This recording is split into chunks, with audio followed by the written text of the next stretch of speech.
بسم اللہ الرحمن الرحیم۔ السلام علیکم ورحمۃ اللہ وبرکاتہ۔ میرے پیارے بھائیوں اور بہنوں، آج کی اس ویڈیو میں ہم قرض کی ادائیگی کا ایک بہت ہی انوکھا واقعہ آپ کی خدمت میں پیش کرتے ہیں۔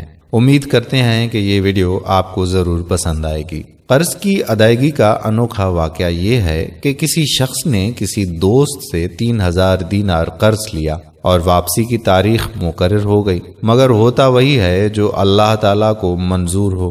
اس شخص کا کاروبار معطل ہو گیا اور وہ بالکل کنگال ہو کر رہ گیا۔ قرض خواہ نے مقررہ تاریخ پر پہنچ کر قرضے کی واپسی کا مطالبہ کیا۔ اس مقروض نے معذرت چاہی کہ بھائی میں مجبور ہوں، میرے پاس کوئی چیز نہیں ہے۔ قرض خواہ نے قاضی کے ہاں دعویٰ دائر کر دیا۔ قاضی صاحب نے اس مقروض کو طلب کیا اور سماعت کے بعد اس مقروض کو 1 ماہ کی مہلت دی اور فرمایا کہ اس قرضے کی واپسی کا انتظام کرو۔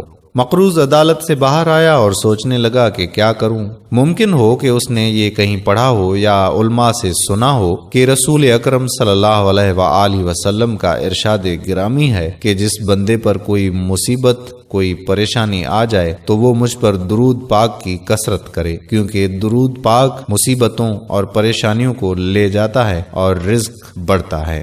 الحاصل اس نے عاجزی اور زاری کے ساتھ مسجد کے گوشے میں بیٹھ کر درود پاک پڑھنا شروع کر دیا۔ 27 دن گزر گئے تو اسے رات کو ایک خواب دکھائی دیا۔ کوئی کہنے والا کہتا ہے کہ اے بندے، تو پریشان نہ ہو، اللہ تعالیٰ کار ساز ہے، تیرا قرض ادا ہو جائے گا۔ تو علی بن عیسیٰ وزیر سلطنت کے پاس جا اور جا کر اسے کہو کہ قرض ادا کرنے کے لیے مجھے 3000 دینار دے دے۔ فرمایا کہ جب میں بیدار ہوا تو بڑا خوشحال تھا، پریشانی ختم ہو چکی تھی، لیکن یہ خیال آیا کہ اگر وزیر صاحب کوئی دلیل یا نشانی طلب کریں تو میرے پاس کوئی دلیل نہیں ہے۔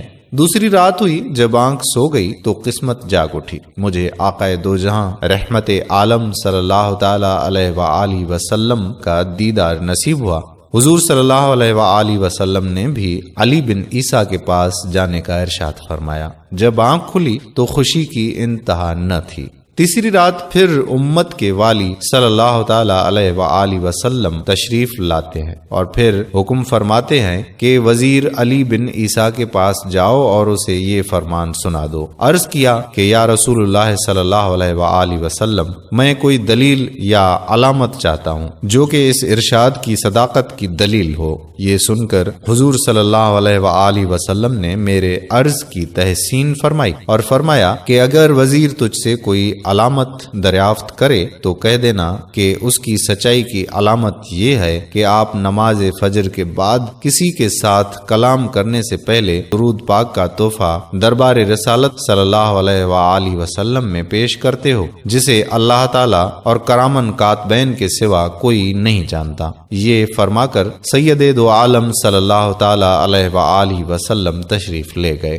میں بیدار ہوا، نماز فجر کے بعد مسجد سے باہر قدم رکھا اور آج مہینہ پورا ہو چکا تھا۔ میں وزیر صاحب کی رہائش گاہ پر پہنچا اور وزیر صاحب سے سارا قصہ کہہ سنایا۔ جب وزیر صاحب نے کوئی دلیل طلب کی اور میں نے حضور محبوب کبریا صلی اللہ تعالی علیہ وآلہ وسلم کا ارشاد سنایا تو وزیر صاحب خوشی اور مسرت سے چمک اٹھے اور فرمایا کہ مرحبا برسول اللہ حقاً، اور پھر وزیر صاحب اندر گئے اور 9000 دینار لے کر آ گئے۔ ان میں سے 3000 گن کر میری جھولی میں ڈال دیے اور فرمایا کہ یہ 3000 قرضے کی ادائیگی کے لیے ہیں، اور پھر 3000 اور دیے کہ یہ تیرے بال بچے کا خرچ، اور پھر 3000 اور دیے اور فرمایا کہ یہ تیرے کاروبار کے لیے ہیں، اور ساتھ ہی ودا کرتے وقت قسم دے کر کہا کہ اے بھائی، تو میرا دینی اور ایمانی بھائی ہے، خدا را یہ تعلق و محبت نہ توڑنا، اور جب بھی آپ کو کوئی کام، کوئی حاجت درپیش ہو بلا روک ٹوک آ جانا، میں آپ کے کام دل و جان سے کیا کروں گا۔ فرمایا کہ میں وہ رقم لے کر سیدھا قاضی صاحب کی عدالت میں پہنچ گیا، اور جب فریقین کو بلاوا ہوا تو میں قاضی صاحب کے ہاں پہنچا اور دیکھا کہ قرض خواہ مبہوت کھڑا ہے۔ میں نے 3000 گن کر قاضی صاحب کے سامنے رکھ دیے۔ اب قاضی صاحب نے سوال کر دیا کہ بتا تو اتنی دولت کہاں سے لے کر آیا، حالانکہ تو مفلس اور کنگال تھا۔ میں نے سارا واقعہ بیان کر دیا۔ قاضی صاحب یہ سن کر خاموشی سے اٹھ گئے اور گھر سے 3000 دینار لے کر آ گئے اور فرمایا کہ ساری برکتیں وزیر صاحب ہی کیوں لوٹ لیں، میں بھی اسی سرکار کا غلام ہوں، تیرا یہ قرضہ میں ادا کر دیتا ہوں۔ جب صاحب دین قرض والے نے یہ ماجرا دیکھا تو وہ بولا کہ ساری رحمتیں تم لوگ ہی کیوں سمیٹ لو، میں بھی ان کی رحمت کا حقدار ہوں۔ یہ کہہ کر اس نے تحریر کر دیا کہ میں اس کا قرض اللہ جل جلالہ اور رسول اللہ صلی اللہ علیہ وآلہ وسلم کے لیے معاف کر دیا۔ اور پھر مقروض نے قاضی صاحب سے کہا کہ آپ کا شکریہ، لیجئے اپنی رقم سنبھال لیجئے۔ تو قاضی صاحب نے فرمایا کہ اللہ تعالیٰ اور اس کے پیارے رسول صلی اللہ علیہ وآلہ وسلم کی محبت میں جو دینار لایا ہوں وہ واپس لینے کو ہرگز تیار نہیں ہوں، یہ آپ کے ہیں، آپ لے جائیں۔ تو میں 12000 دینار لے کر گھر آ گیا اور قرضہ بھی معاف ہو گیا۔ یہ برکت ساری کی ساری درود پاک کی ہے۔ میرے پیارے دوستو، امید کرتا ہوں کہ آپ ایک مرتبہ سرکار دو عالم صلی اللہ علیہ وآلہ وسلم پر درود پاک پڑھیں گے اور درود پاک پڑھ کر اس ویڈیو کو اپنے دوستو احباب کے ساتھ بھی ضرور شیئر کریں گے۔ جزاک اللہ خیرہ۔ السلام علیکم ورحمۃ اللہ وبرکاتہ۔ تمام بھائیوں اور بہنوں کا ویڈیو دیکھنے کے لیے بہت بہت شکریہ۔ آنے والی ویڈیو تک اجازت دیجیے۔ اللہ حافظ حافظ حافظ حافظ حافظ حافظ حافظ حافظ حافظ حافظ حافظ حافظ حافظ۔